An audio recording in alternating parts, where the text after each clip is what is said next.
Good morning, everybody. Good morning.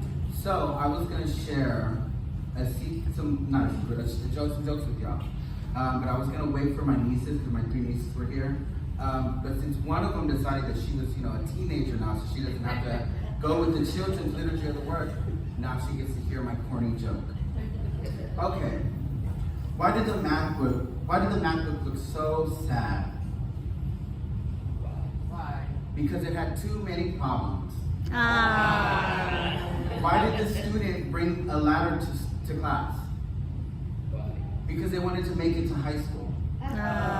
One more. What did the pencil say to the other pencil? Hey, you look sharp.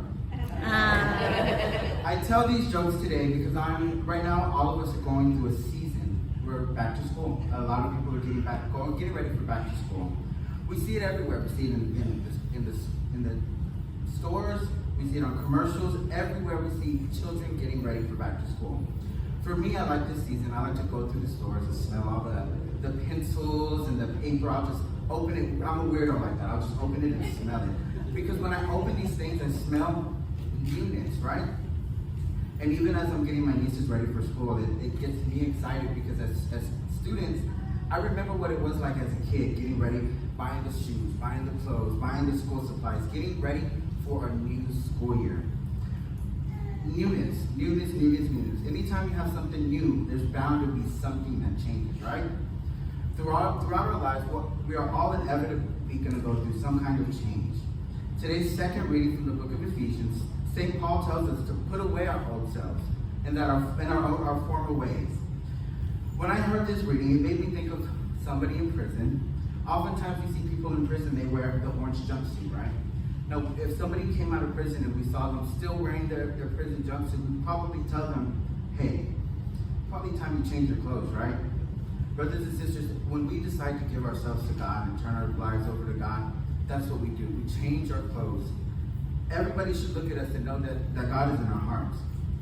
We are called not only to change our ways, but to trust God when things are changing. When we are in the midst of change, God is with us always. Change is hard, trust me, I understand. Starting a new class, stopping a bad habit, forgiving those who have done you wrong. These are all areas in our lives where we might be experiencing a bit of change. Our readings today encourage us to be confident in this change in our lives because we don't do it alone. We do it with God. In today's first reading, the Israelites grumbled against Moses and Aaron, but really they were grumbling against God. Here, God freed the Israelites, and they were still complaining.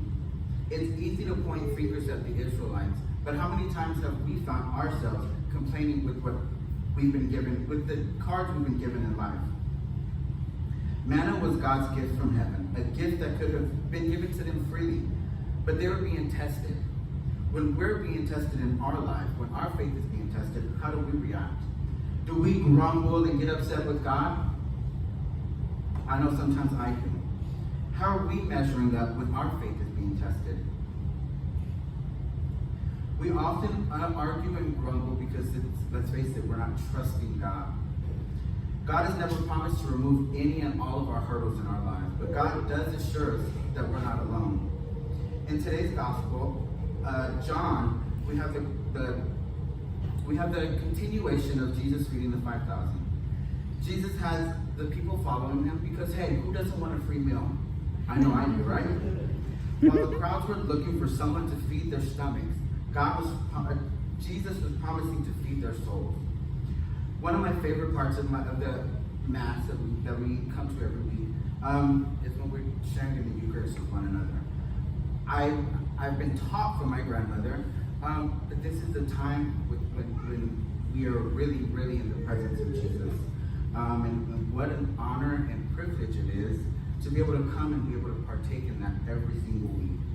And every single week that we get to come and participate, and as Father Brett called it, the physical manifestation. These are words that are above my head, but now, I get what he's saying.